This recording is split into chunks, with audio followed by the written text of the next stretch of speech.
Rapaziada, suave e tranquilidade total? Estamos aqui para a primeira aula, o primeiro problema do módulo. Sou o João, estou aqui para ajudar vocês. E hoje a gente tem um tema que ele é um tema muito interessante. É o primeiro problema, é um problema que começa sendo assim, aparentemente mais simples. Mas tu já me fala assim, ó, se esse é o simples, qual que é o complicado? Vocês vão ver quais são os complicados aqui. Mas assim, esse tema aqui, apesar de ser simples, ele tem uma certa complexidade, principalmente no que nos passos que ele tem que seguir, certo?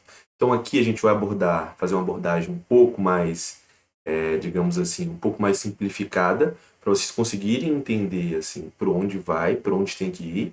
E aí depois vocês conseguem complementar e deixar esse conhecimento um pouco mais complexo, depois de vocês realizarem um estudo individual, beleza? Então vamos aqui para a tela dos slides. Então hoje a gente vai trabalhar um tema que a gente vai denominar de hemostasia e coagulação. Então são todos esses passos aqui que a gente vai ter que seguir na aula de hoje. Então a gente vai começar com os processos de coagulação sanguínea, condições que afetam a coagulação, e aí sim, vocês vão perceber que tudo vai girar em torno da coagulação sanguínea, perfeito? Então a gente vai trabalhar muito dessa parte.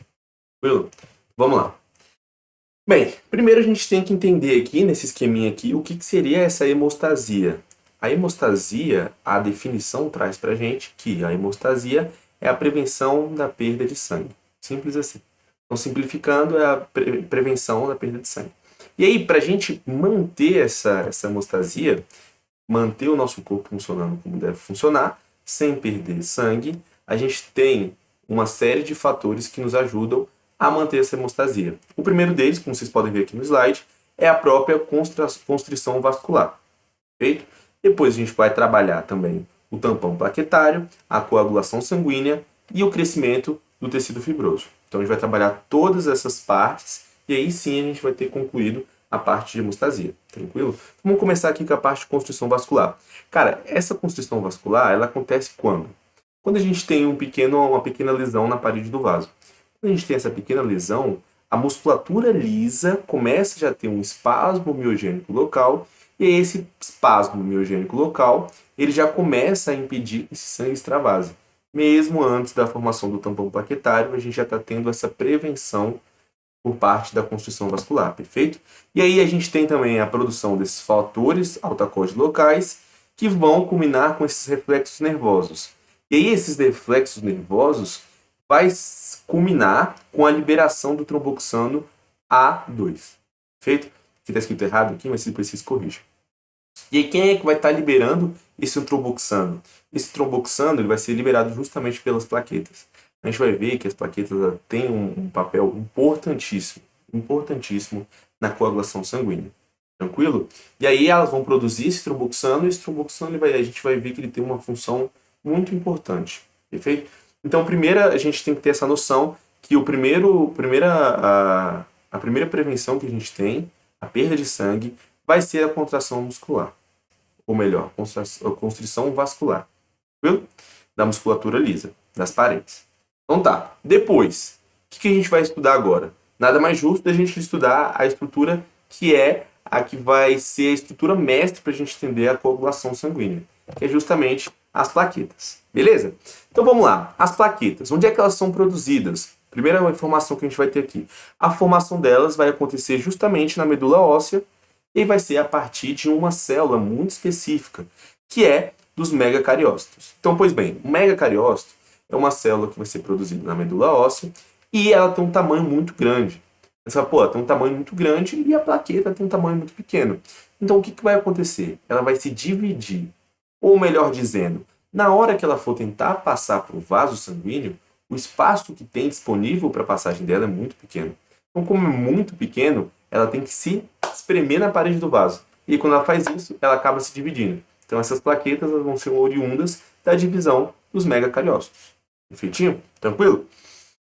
E aí, qual é a composição dessas plaquetas? Como é que essas plaquetas elas são, o que tem na composição celular delas? Pois bem, o que vai ter na composição celular delas? Primeiro, a gente vai ter o fator de crescimento. Esse fator de crescimento aqui vai ser importante lá na frente. Então, guarde aí com vocês que a gente tem esse fator de crescimento. A gente tem também a actina e miosina. A actina e miosina, vocês já estudaram lá no primeiro semestre, o, o, o- a- os grupamentos musculares. E vocês viram que todos eles a gente tem que ter no compartimento de contração actina e miosina. Perfeito? E aí aqui não vai ser diferente. A gente vai ter uma contração dessas plaquetas e essas plaquetas se contraindo vão precisar de actina e miosina. Perfeito? Tranquilo. E aí, além desse actina e miosina, a gente também tem a tromboestenina. A tromboestenina também é uma proteína contrátil. Então, ela vai ajudar na contração das nossas plaquetas. Tranquilo? Aqui, ó, a gente tem uma estrutura que não é nenhum mistério para vocês, que é do retículo endoplasmático e do complexo de Golgi. E aí, o que eles vão armazenar? O que o complexo de Golgi pode armazenar para a gente? O complexo de Golgi pode armazenar para a gente justamente íons cálcio. E esses íons cálcio, a gente já viu no primeiro semestre, voltando aqui, que a importância deles é de justamente auxiliar na contração muscular. Perfeito? Então, ajudando nessa contração muscular, a gente tem os íons cálcio. E aí eles também têm uma importância, o retículo endoplasmático. Vocês vão ver que lá na frente a gente vai precisar de umas moléculas lipídicas para poder coagular. E aí essas moléculas lipídicas podem ser produzidas justamente pelos retículos endoplasmáticos. Tranquilo? Mas assim, lá na frente eu vou fazer o reforço desse conhecimento que a gente já apresentou aqui agora. Podem ficar tranquilos. Beleza? Então tá, a gente tem as mitocôndrias, que são importantes também para a produção de energia. E essa produção de energia vai ser necessária lá na frente para fazer a coagulação sanguínea.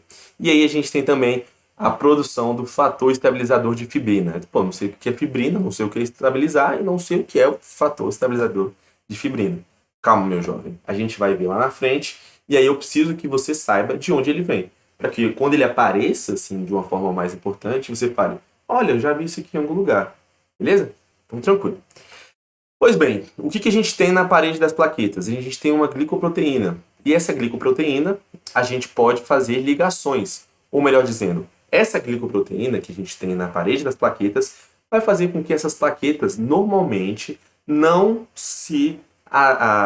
promovam a adesão na parede do vaso sem que esse vaso esteja rompido. Então isso aqui acaba impedindo que a gente coagule nosso sangue num estado normal, num estado que a gente não tenha um vaso rompido, certo? Perfeito.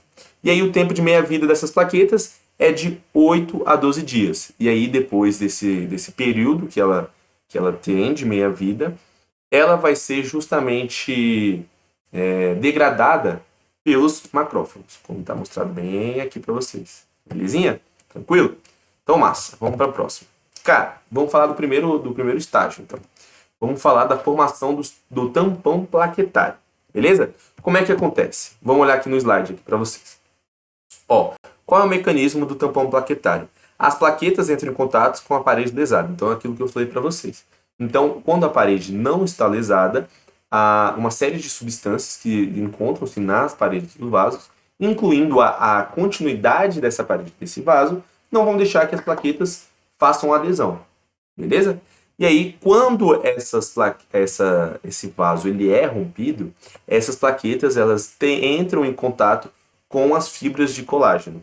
E essas fibras de colágeno começam a aderir nessa superfície que agora encontra-se irregular.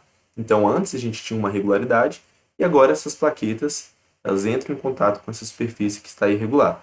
E aí, quando elas entram em contato com essa parede, o que vai acontecer? A gente vai ter uma liberação de grânulo com fatores ativos. Que grânulos são esses? Que fatores ativos? Bom, a gente já falou de um deles, que é justamente o tromboxano. Esse tromboxano que a gente falou lá no comecinho. E aí, o que acontece? A gente tem também a liberação de ADP. Pô, quem é que vai produzir esse ADP? As mitocôndrias que a gente viu no slide passado. Beleza? Então a gente tem essa liberação justamente das plaquetas. Tranquilo? Pois bem, além dessa liberação aqui, a gente tem a formação de um fator, que é um fator muito importante, que é o fator de von Willebrand. E esse fator, perdão pela minha pronúncia aqui, que não é das melhores, perfeito? Mas aí, o que esse fator ele promove?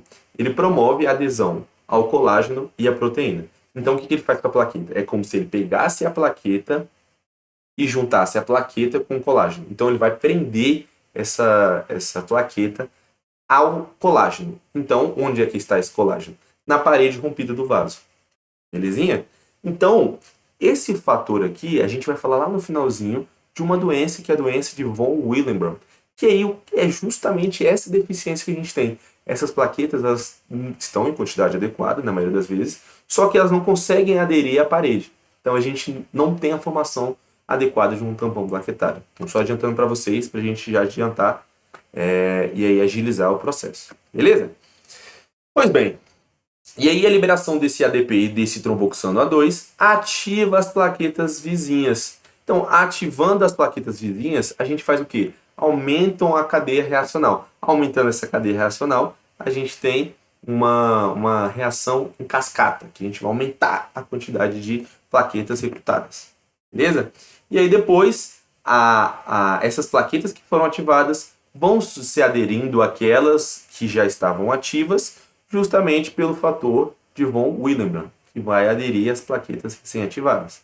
E aí, esse emaranhado de plaquetas vai culminar com a formação do tampão plaquetário. Perfeito, galera?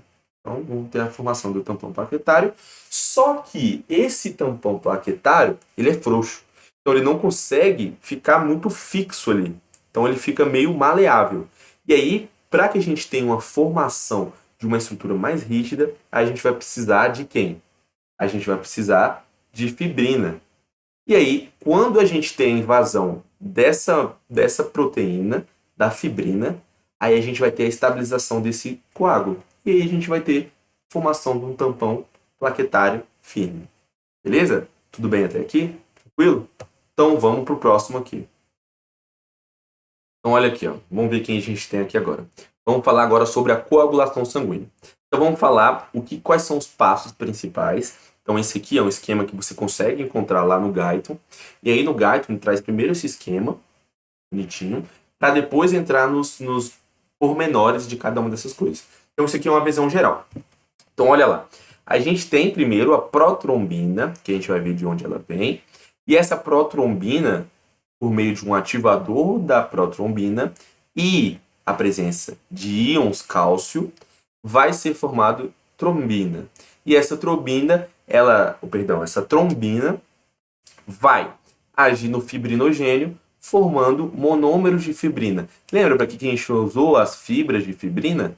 A gente usou para estabilizar o tampão plaquetário.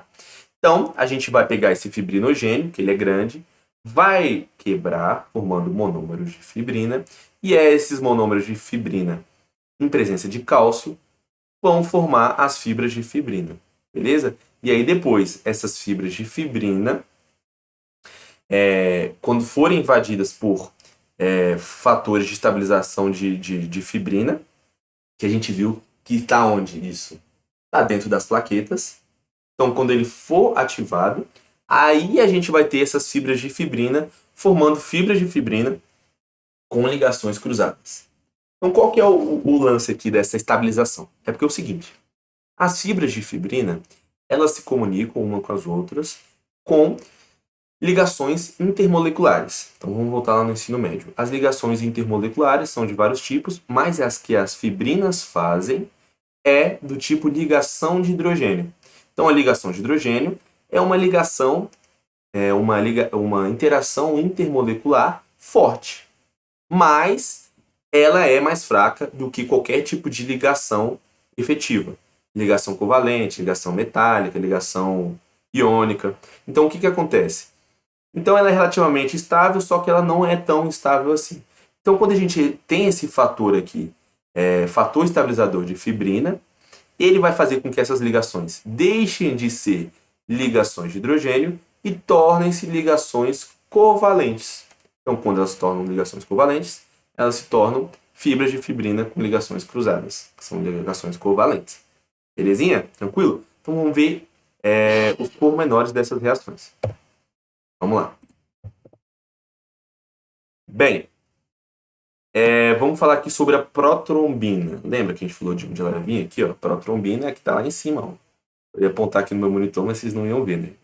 Eu sou meio tio aqui, então eu meio pegar aqui o fio da meada. Então, o que acontece? Essa protrombina aqui, onde é que ela é formada? Então, a primeira formação dela é diretamente no fígado. Então, o que acontece? Ela é praticamente, ou totalmente, melhor dizendo, produzida no fígado. Então, o Guyton traz que se o fígado parar de produzir essa protrombina, o que vai acontecer com a nossa coagulação? Ela vai diminuir muito, mas muito mesmo. Porque a gente não vai ter a protrombina, que é justamente quem dá o start ali, né, pra gente na nossa coagulação. Então, a formação dela é no fígado. E a gente, na nossa protrombina, tem uma característica dela, que é uma proteína plasmática com peso molecular muito alto, que é de 68.700. Tranquilo? E aí, o que acontece? Quando a gente tem uma clivagem dessa protrombina em trombina, essa trombina, olha só o tamanho do peso molecular dela, já é de 33.700. Então percebe como diminui esse peso molecular? Então esse peso molecular diminuído vai fazer com que essa protrombina seja transformada em fibrina. Ou, perdão, protrombina em trombina. Tranquilo? E aí, para ativação da protrombina, a gente precisa da vitamina K. Então, a vitamina K ela é importantíssima para a ativação da protrombina. Então, vocês conseguem perceber, já vão fazendo os links, que se tiver alguma deficiência nesses pontos aqui que a gente está falando, a gente não vai ter uma coagulação adequada. Então, quando a gente estiver falando sobre os problemas que a gente tem de coagulação, vocês já devem ter em mente que se não tiver vitamina K, a gente não tem ativação da protrombina. Se a gente tiver um problema hepático, a gente não tem na produção de protrombina. Tranquilo? Então vocês já vão associando isso aí para ficar mais fácil lá no futuro. Tranquilo, vamos lá. Vamos começar com a via intrínseca da coagulação sanguínea. A gente tem dois tipos. A gente tem a via extrínseca e a via intrínseca. Mas assim, mas que tipo de... Onde vão essas duas vias? Cara, essas duas vias são para ativar a protrombina. Tanto a via intrínseca quanto a via extrínseca, elas vão agir de modo a ativar a protrombina. Simples assim. Então, a gente está falando disso aqui, ó, da protrombina em trombina. Então, esse ativador da protrombina, ele pode ser de duas maneiras, ou da via intrínseca ou da via extrínseca. Então, a gente vai estudar como é que ele pode ser ativado. Então, vamos lá. A via intrínseca, como é que ela começa? Bom, então aqui a gente já tem uma diferença importantíssima da gente abordar. A via intrínseca, ela acontece quando a gente tem um trauma na parede vascular. Então, a gente tem um vaso rompido, por exemplo. Então, a gente começa a via intrínseca. Então, vamos lá. Começamos a via intrínseca. Como é que ela inicia? Ela inicia com a liberação de fator tecidual. Fator tecidual que está contido dentro das nossas plaquetas. Beleza? Então, liberou esse fator tecidual. E aí, esse fator tecidual, combinado com o fator 7, 5, 6, 7. Eu sumiu assim, faltei as aulas de números romanos. Eu sempre conto assim, 5, aí 6, 7. Fator 7 e íons cálcio. Então, a combinação de fator tecidual, fator 7 e íons cálcio vai fazer com que o fator 10 seja ativado. Então, olha só, quando a gente tem um fator 10 com um azinho minúsculo aqui, significa que aquilo ali é ativado. Então, é o fator 10 ativado. E o que esse fator 10 vai fazer, João? Esse fator 10, juntamente com o fator 5 e fosfolipídios, vão ser os ativadores da protrombina. Aí tu fala assim, fator 10, fator 5, e de onde veio esses fosfolipídios? Lembra que eu falei para vocês da produção de fosfolipídios, conteúdos lipídicos dentro das plaquetas? Então, para isso que a gente tem os retículos endoplasmáticos lisos dentro das plaquetas, para produzir esses fosfolipídios. Mas esses fosfolipídios, eles podem ter a natureza plaquetária ou pode ser também da corrente sanguínea, mas é mais comum que seja das plaquetas. Tá fazendo sentido? Tá tranquilo? Quer que vá mais devagar? Tá tranquilo, né? Então, beleza. Então, vamos lá. Então, a gente já estudou a via intrínseca. Vamos lá. Agora, vamos para a via extrínseca agora. Opa, botei aqui os dois, ó. Perdão, essa aqui é a via extrínseca. Agora, a gente vai estudar a via intrínseca. Tá com o mesmo nome aqui? Depois vocês dão só uma arrumadinha aí. Bom, então, vamos lá. A via intrínseca, como é que ela começa? Lá, a gente viu que a via extrínseca, ela começa com uma lesão no vaso, né? Um trauma vascular.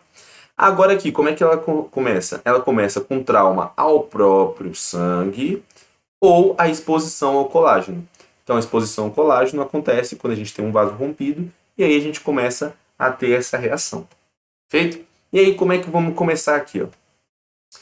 Quando a via intrínseca começa, a gente tem a ativação do fator 12. Então, a gente tem o fator 12, ativação do fator 12, e também a liberação de fosfolipídios, que a gente já viu a natureza deles. Então, a liberação desse fator 12 e dos fosfolipídios vão ativar quem? O fator 11. Mas não é só isso. Juntamente com esses componentes que a gente está vendo aqui, a gente vai ter também o sinogênio e a pré-calicreína. Então, esses dois componentes vão ser necessários para ativar o fator 11. Então, prestem muita atenção nesse sinogênio e nessa pré-calicreína, que a gente vai ter uma função para elas lá na frente, uma função no sentido de ser um problema se a gente não tiver, se a gente tiver a falta ou o mau funcionamento delas. Tranquilo? E aí esse fator 11 vai ativar o fator 10. Olha só, o fator 10 aqui a gente viu que, juntamente com o fator 5 e fosfolipídios, vai ser o ativador da protrombina. Aqui não vai ser diferente, olha só. O fator... Aqui o fator 11 ativa o fator 9, na verdade, não é o fator 10. E aí, esse fator 9, juntamente com o fator 5, 6, 7, 8, fosfolipídios e o fator 3, que vão ativar o fator 10. Então, a gente vai ter a ativação em cascata aqui. Percebam que eu não tenho um costume de usar números romanos mesmo. Né? Só estou usando aqui porque é uma convenção. Então, só repetindo, fator 9, juntamente com o fator 5, 6, 7, 8 e o fator 3 vão ativar o fator 10. E aí esse fator 10 vai desencadear a mesma reação de ativação da protrombina, conversão dela em trombina. Tranquilidade? E aqui a gente vai ter ação também dos íons cálcio. Então perceba aqui ó, que o cálcio ele é muito importante. Tanto lá atrás, quando a gente estava falando da formação do tampão plaquetário, quanto aqui também. Ó. Então essas etapas aqui elas não aconteceriam sem a ação do cálcio. Tranquilidade? Então beleza. Bem, fatores que afetam a coagulação. Então a gente já falou da maioria deles. Olha só, vitamina K. A falta da vitamina K, ela vai causar uma deficiência na coagulação sanguínea. Então, olha só, a gente já viu que ela participa da formação hepática da protrombina, e aí também, que eu não tinha abordado para vocês, mas também dos fatores 5, 6, 7, 9 e 10 da coagulação. Então, elas participam desse processo, tranquilo? A gente também tem as doenças hepáticas como alteradores da coagulação sanguínea. E é isso que não é nenhum mistério, porque a gente já comentou disso, né? Na formação da própria protrombina, a gente tem uma formação hepática. Então, se a gente tiver um problema hepático, então a gente não vai conseguir fazer a coagulação correta. Beleza? Também, a ausência do cálcio, a gente já comentou. E aí a gente tem os problemas que são, de fato, genéticos, né? Esses problemas aqui, por exemplo, da hemofilia, é um problema genético do cromossomo recessivo X. Beleza? Então é do X. Então é um problema cromossômico. E aí a gente tem dois tipos, é uma subdivisão. Então a gente tem o tipo clássico, que é do tipo A, e a gente tem do tipo B. Como é que é a do tipo A? A do tipo A é a deficiência do componente do fator 7. Beleza? Então é do fator 5, 6, 7, 8. 8. Do fator 8. E aí ela pode ser hereditária ou adquirida. E aí a hereditária, a gente já falou que é um problema no cromossomo X. Beleza? Tranquilo? E aí a do tipo B é a deficiência no fator 9. Então olha só, o fator 9 ele vai ser importante aonde? Justamente na via intrínseca da coagulação. Então quando a gente não tem o fator 9 nessa via intrínseca da coagulação, a gente vai ter um problema na coagulação, porque a gente não vai ter esse fator 9. E aqui o fator 8, né? Então da do tipo A, fator 8, e da do tipo B é o fator 9. Tranquilo? beleza? Então aqui, ó, os pacientes hemofílicos apresentam recorrência de hemorragias, como hemartroses e hematomas. Então é muito comum ver em crianças, principalmente aquelas que estão começando a engatinhar, esse tipo de problema, de hematoma e de hemartrose. Por quê? Porque elas costumam muito se apoiar, apoiar é o que a gente fala engatinhar, né? Porque aí o cotovelo ele vai muito no chão e os joelhos também. Então isso, essa pressão, ela tende a danificar um vaso ou outro, porque isso é comum no nosso dia a dia. Essas pequenas lesões, elas são bem comuns. E o nosso problema lida com isso de uma maneira muito tranquila. Só que quando a gente tem a falta desses fatores, quando a gente tem a falta de algum componente da coagulação, a gente não tem uma coagulação de maneira adequada. E aí a gente tem esses problemas, por exemplo, o da hemofilia. Beleza? Então vamos para a próxima. Então vamos lá. A gente tem esse problema também aqui, que é a trombocitopenia. E aí o que se trata esse problema? Esse problema se trata de baixas plaquetas na corrente sanguínea. Então a gente não tem uma produção adequada de plaquetas e o número de plaquetas reduzido já é meio assim, agora que a gente já viu para que servem as plaquetas, então fica meio assim, mais claro qual é o problema que isso traz. Então esse número de plaquetas mais baixo não traz para a gente uma coagulação adequada. Tranquilo? E aí tem um sinal clínico que é bem característico, que é o surgimento de manchas arroxeadas na pele, que é chamado de púrpura trombocitopênica. Tranquilo? Aqui, ó, aqui a gente tem aquela doença que eu comentei para vocês no começo da aula, então se está prestando atenção, já sabe qual vai ser a causa desse problema, que é a doença de von Willebrand. E aí, esse problema aqui de von Willebrand, ele vai ser justamente a falta daquele fator que coagulava as plaquetinhas, perfeito? Então, tranquilo. Então, perfeito. Essa doença aqui é a mais tranquila, porque a gente já tinha visto essa parte. Tranquilo? Aqui a gente tem uns exames que são bem interessantes, que são os exames complementares.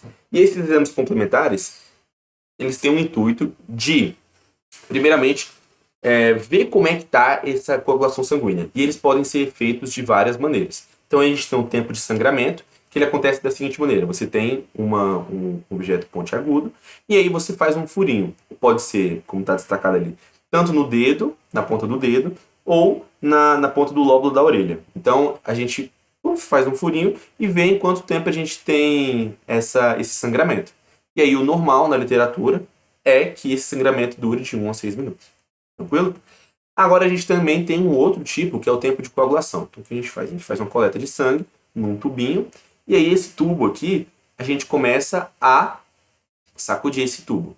Então, e aí a gente vê quanto tempo o sangue coagula dentro desse tubo. Então, o tempo normal é de 6 a 10 minutos. Tranquilo?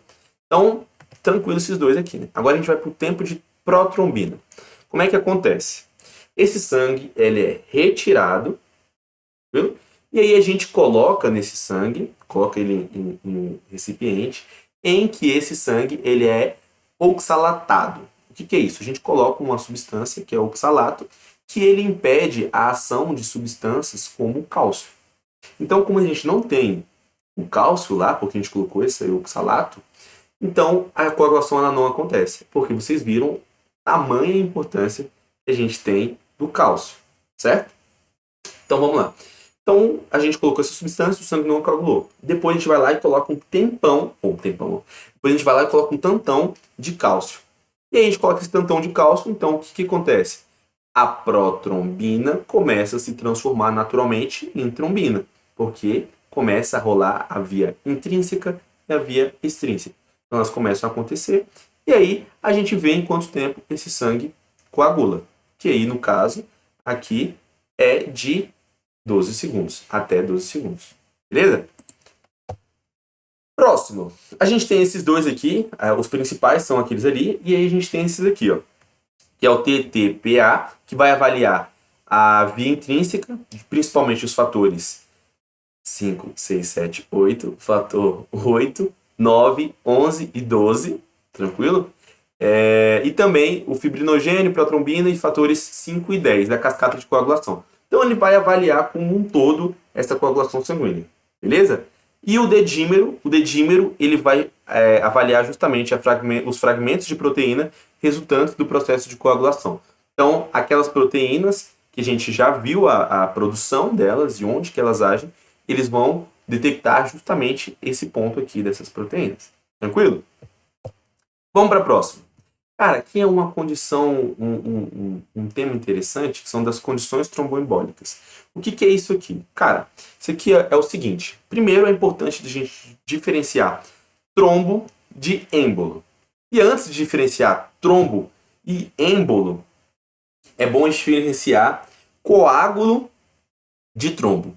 Coágulo é quando a gente tem a formação do coágulo, que a gente já viu aqui, né? Não vou ficar muito redundante, de uma maneira natural. Então, normalmente, quando a gente tem uma lesãozinha, forma um coágulo. Perfeito. Agora, se a gente tem, por acaso, a gente tem uma coagulação em um momento que não era para ter, em um local em que a parede estava inteira, não era para ter uma coagulação, então a gente chama de trombo, porque é uma formação anormal. E aí, esse trombo formado ali, ele naturalmente, com a passagem de sangue ali, ele vai sendo empurrado. E aí, quando esse sangue que coagulou, esse coágulo, que a gente chamou de trombo, porque ele não é normal, a formação dele não é natural, então, quando ele se desprende, a gente chama de êmbolo. Então, essa é a diferença de coágulo, trômbolo e êmbolo. Trombo e êmbolo. Beleza? E aí, quais são as causas dessa formação desses trombos no nosso corpo? Geralmente é de superfície endotelial áspera, então ela não é contínua. Então, justamente em placas arterioscleróticas, que vai causar para a gente lá na frente, no outro módulo, é uma das condições que predispõe ao infarto agudo do miocárdio, que a gente vai trabalhar na outra aula. E aí também pode ser causado por baixa velocidade do sangue. Então, o sangue ou ele não é fluido ou ele é muito denso. Então, essas duas causas podem causar uma baixa velocidade desse sangue. Tranquilo? Vamos para o próximo tópico aqui. Bom, aqui ó, a gente tem os anticoagulantes intravasculares. Então, a gente tem substâncias que são produzidas pelo nosso corpo que vão fazer com que o nosso sangue não se coagule à toa. Então, tem substâncias que são anticoagulantes, tranquilo?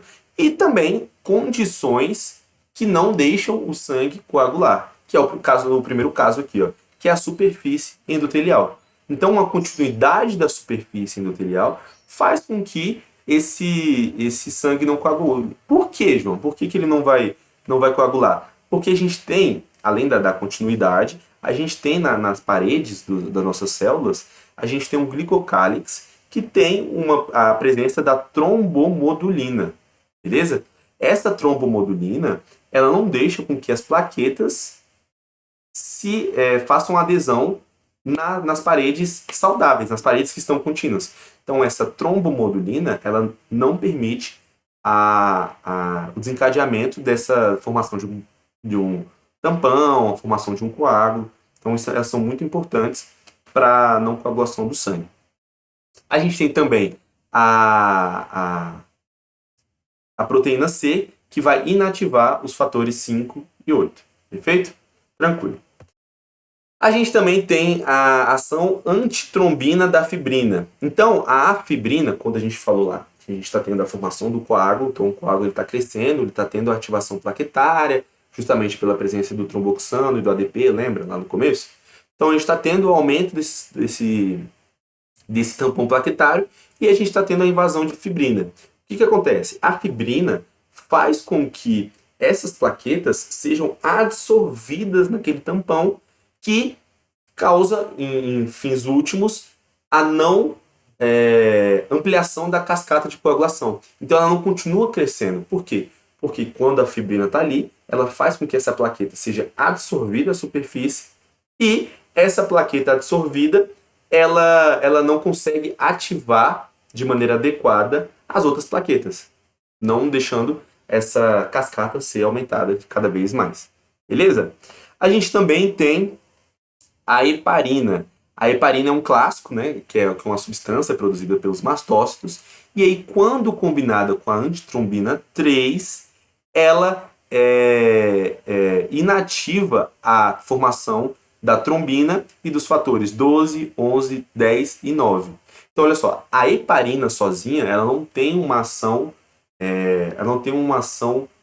anticoagulante, vamos dizer assim, competente, ela não é competente.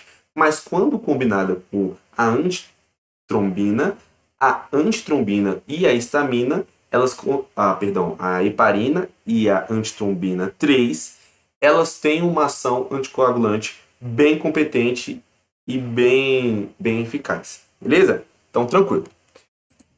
O que mais a gente tem aqui? A gente tem os anticoagulantes para uso clínico, que são justamente a heparina ali, que é a mesma heparina que a gente já tinha visto intravascular, só que agora a gente tem uma heparina que ela é separada do nosso sangue e ela consegue ser produzida em laboratório de maneira a purificar essa heparina. Então a gente tem a purificação dela e essa purificação consegue ser utilizada para uso clínico. Beleza? A gente também tem os cumarínicos, que vão atuar justamente sobre a produção da protrombina e dos fatores 7, 9 e 10 pelo fígado. Tranquilo? Beleza? E ela também é antagonista da vitamina K. Então ela diminui aquele processo de produção da protrombina. Beleza? E a gente tem também aqui uma função interessante do AAS, que ele é, em fins últimos, um antiplaquetário. Então ele vai inibir a síntese do tromboxano A2 pelas plaquetas. Então isso aqui é bem interessante para a gente ter como um arsenal, assim, porque o AAS ele é utilizado para outras coisas, mas também, em fins últimos, ele também tem essa função. Perfeito? Então, espero que vocês tenham gostado dessa aula aqui. A gente fez essa aula aqui mais para ajudar vocês. E agora chegou o momento de vocês fazerem a parte de vocês, que é pegar os materiais que a gente separou para vocês, de maneira a aprofundar o conhecimento que a gente passou aqui. Então, a gente passou um escopo do que seria tratado nesse problema. E agora você pega primeiro o livro, né, os materiais de referência bibliográfica, que estão deixados aqui abaixo também, o que a gente usou, os professores passaram, e também é interessante que vocês utilizem os resumos que a gente deixou aqui, os mapas mentais, os exercícios, e também está linkado aqui os slides que a gente usou nessa apresentação. Feito? Espero que vocês tenham gostado, espero que tenha ajudado em alguma forma. Desculpa qualquer erro que tenha cometido aqui. Qualquer comentário pode deixar aqui embaixo, qualquer dúvida. Nosso e-mail também está disponível para vocês. Foi uma honra participar do conhecimento de vocês aqui, da construção do conhecimento, e te vejo numa próxima. Valeu? Até mais!